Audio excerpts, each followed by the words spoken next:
In today's video, we are flying to Tokyo, Japan! Join me in eating so much delicious Japanese food, checking out all the cute and unique shops, and exploring Tokyo together.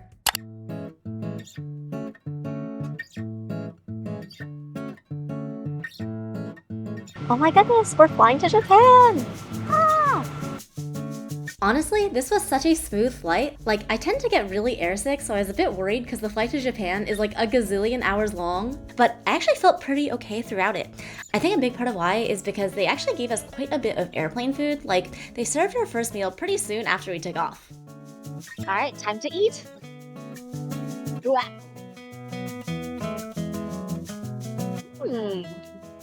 Honestly, this chicken is way better than I expected. Like, when I first saw it, it looked very unappetizing, but it actually tastes pretty good.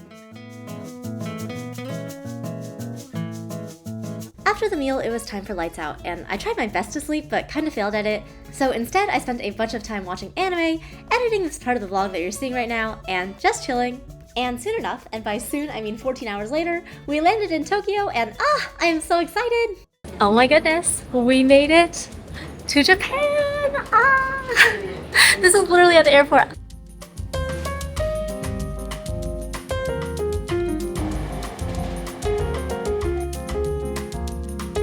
Hello! Okay, so we made it to the Airbnb, and honestly, I am so freaking hot and sweaty right now that the next thing I'm gonna do is take a shower, and then we'll figure it out from there.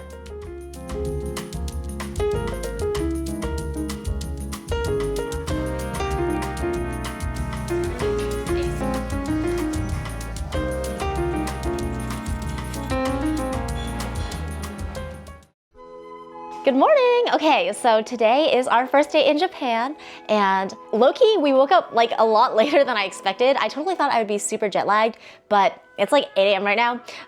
So, you know, it's still early, but I got over that jet lag real fast, basically is what I'm trying to say.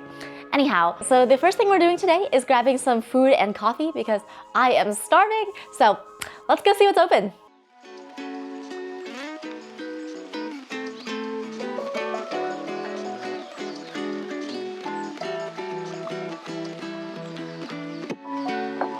Alright, here is our konbini spread. We got a onigiri, of course, yakisoba pan, and some tea. Itadakimasu! That works surprisingly well because the yakisoba is so salty. There's like a nice contrast between that and the outside bread. Okay, so for today we are heading to Asakusa, which is a super cute area of Tokyo with a bunch of delicious street food and super cute shops. So let's go!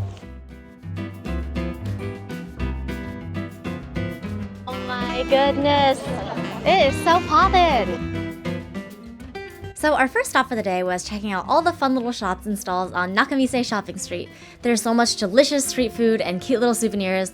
I swear I could spend all day just here.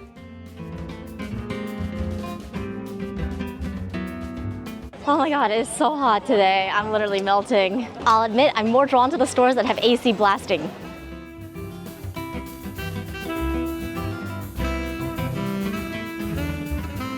At the end of Nakamise Shopping Street is Sensoji Temple, which is the oldest temple in Tokyo and one of the most visited in the world. And after we paid our respects, it was time to draw an omikuji, or Japanese fortune.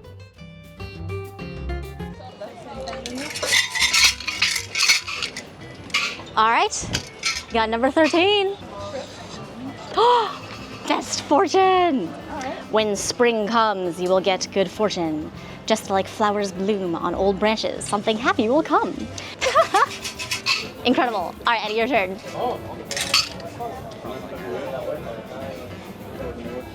Eddie got a bad fortune. Although you're in a hurry, there are so many free boats to cross the river because you have the bestest fortune in the world. Okay, now you're supposed to tie it onto there if you get a bad fortune. Goodbye, bad fortune, be gone.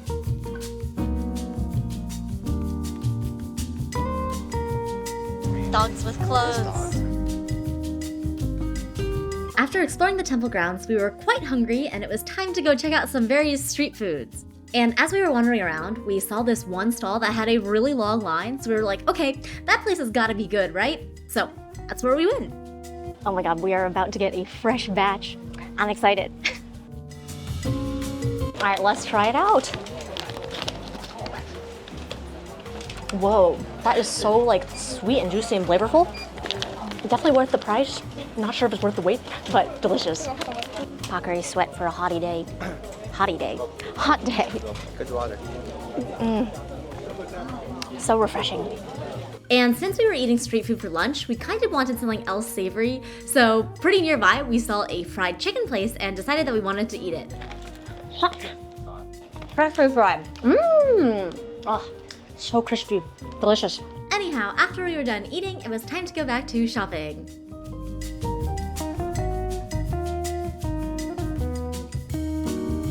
It's a little tiny plant pot, and they have like a tongue, and it sucks the water up for the plant. That's so funny. And of course, when in Japan, you always gotta check out the gachapon capsule toys to see what funny, cute, and strange items they have. They have a gachapon for gachapons. Although, wait, they're not even regular. They're like sitting. Okay, that's a little bit strange. Wait, I think this one is a make your own mini ramen kit. I gotta get one of these. Let's go. First gachapon of the trip. And we got a ramen. I don't know which one, but we'll find out when we get back. After we finished wandering around Nakamisedori, it was time to go check out another part of Asakusa. So in Asakusa, there's a section called Kappabashi Street, which specializes in kitchenware. Basically, it sells everything food related other than the food itself. From artisanal dishware to really fancy Japanese knives. It's just a really fun and unique place to wander.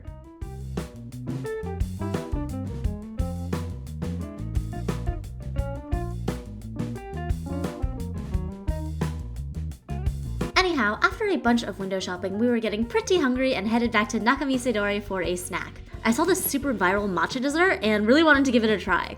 Wow, so fun!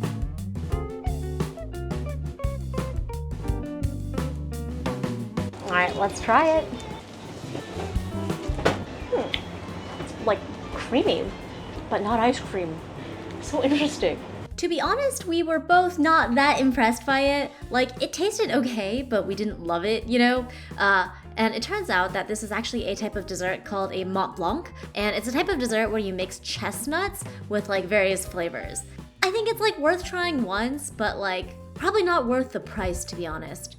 Then we left Asakusa to go visit Ueno, which is another part of Tokyo, where we visited Ameyokocho, which is, you guessed it, also a shopping street. Once again though, I promise this shopping street was different than the previous ones. First of all, it was a lot more food oriented. Like, not exactly street food, more like the little sit down cozy bar type environments. But it was so freaking hot that day that we decided we would melt. So we dipped pretty shortly after and went somewhere else instead. Alright, we are now chilling at Ueno Park. There is a very nice breeze here and the shade in nature is very appreciated on this hot September day.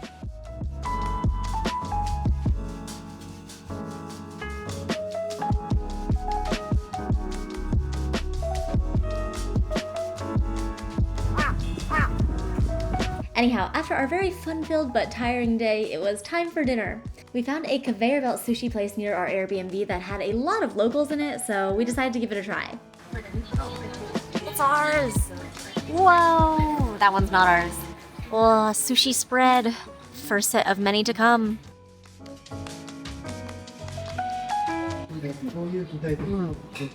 Oh man, we're in Japan, alright. That is different. It's so fresh. Wow.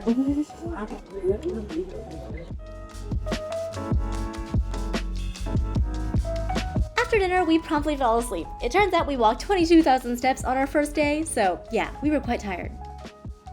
Good morning from Tokyo! Okay, so last night I actually managed to snag some Pokémon Cafe reservations, which means we're going to Ginza. So the plan for today is to do some shopping, check out the art aquarium, and then hit the Pokémon Cafe. So let's go! So for some context, Ginza is the glitzy part of Tokyo, full of a lot of luxury shopping, and the Pokémon Cafe, which for some reason is also there. But I'm not that into luxury shopping, and our Pokémon Cafe res was for dinner, so instead the first place that we went to was the giant Uniqlo flagship store. Yo, there's 12 floors! I am most excited about floor 12. Uniqlo coffee.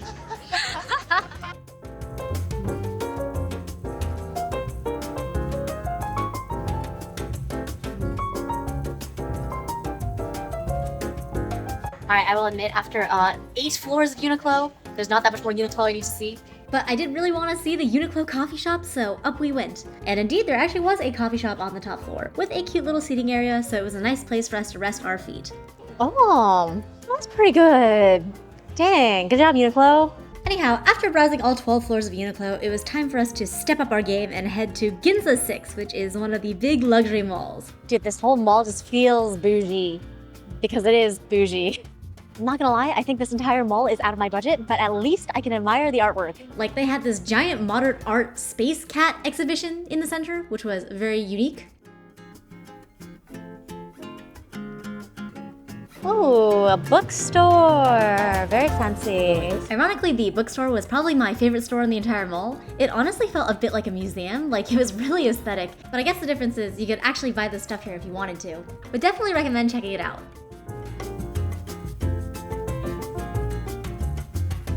Ooh, that is refreshing. I feel refreshed. After we finished browsing Ginza 6, we decided it was time to go grab some lunch. And we found a shabu place that was quite well rated nearby, so we headed there. Side note, we found that in Japan, people were a lot more willing to use all numbers of the spectrum to rate a place. Like, if some place had a 3 out of 5, that doesn't mean that it's bad, it just means 3 is literally the average from 1 to 5, and therefore it's fine. Anyhow, just keep that in mind when you're looking at ratings for places. This place was rated quite highly, but I imagine it's also because a lot of foreigners went there, so they probably bumped up the ratings a bit. Oh, that's so good. I love Japanese eggs. They're delicious.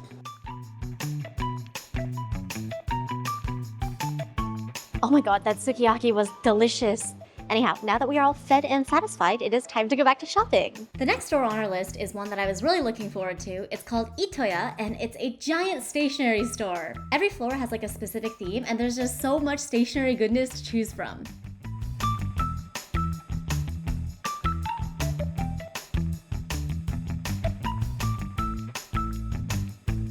I feel like there were so many good options for what to get that I kind of had a hard time picking, but after a lot of deliberation, I landed on getting my very first fountain pen, so I'm very excited to try it out. Anyhow, at this point we felt pretty good with shopping and wanted to do something else. And our next stop is the art aquarium. So I'll be honest with you, I didn't do that much research on this ahead of time. I just saw it in a Subway ad and thought that it looked cool. But while it was certainly a beautiful exhibit, I did feel really bad for the fish. Like, the tank conditions were quite small and there were a lot of fish in them. So yeah, if you like immersive art exhibits, I would personally recommend the Team Lab ones instead. I visited those on a past trip and I honestly feel like it was a much better experience all around. But anyhow, soon enough it hit 6 p.m. and it was time for our reservation at the Pokémon Cafe!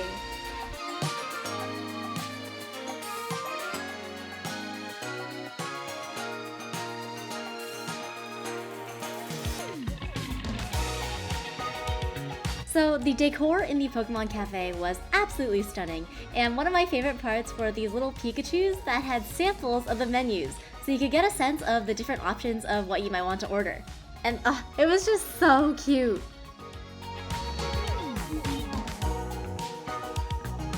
Also, I learned that the Pokemon Cafe always has a special rotating menu. That way, even if you go back, there's always new dishes to try. And when we were there, the theme was Palmo and Palmy, and they were so freaking cute. Wow, it's expensive.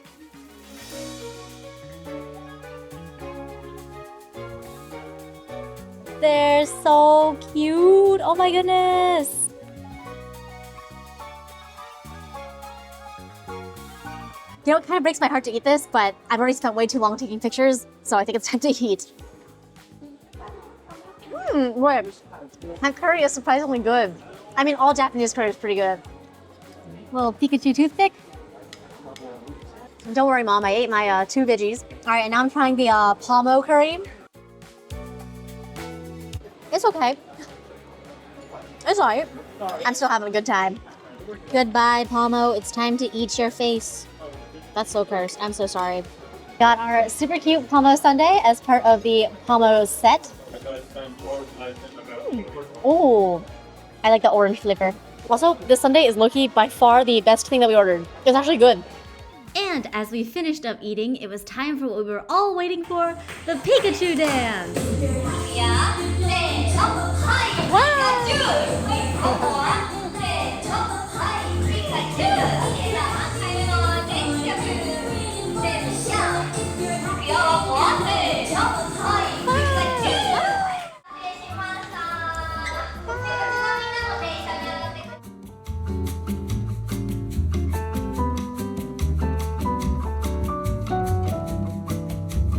All right, let's try it out.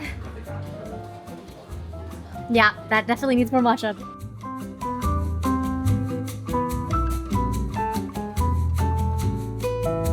I'm glad we got the matcha set. I love matcha.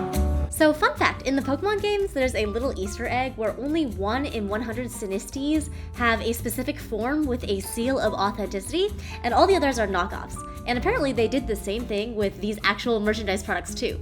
All right, now that we finished drinking, it's time to check and see if these are real or fake. So, oh no, it looks like this guy is a fake. I got scammed. Wait, I think this one's authentic. Can you see that little seal there? Wow. I'm so glad I got to drink matcha out of this authentic Sinistra. Very authentic. Oh, it's Pikachu plates. That's so cute.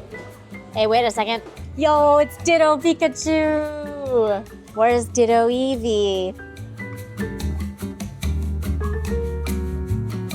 That's a Snorlax you can eat a lot right there. Honestly, I had so much fun at the Pokemon Cafe. You see, I've loved playing Pokemon games for my entire life. And when you're at the cafe, it almost feels like you get transported into the Pokemon world. And it's just so much fun. I know it might seem kind of silly, but it's sort of like fulfilling a childhood dream for me, you know? So even though the food was indeed a bit overpriced and half the guests there were under 10 years old, I still had a great time. Also, that's it for today's vlog. But I have so many more fun adventures to share from my travels, so be sure to subscribe. I hope you have a wonderful day, and I hope to see you next time. Bye!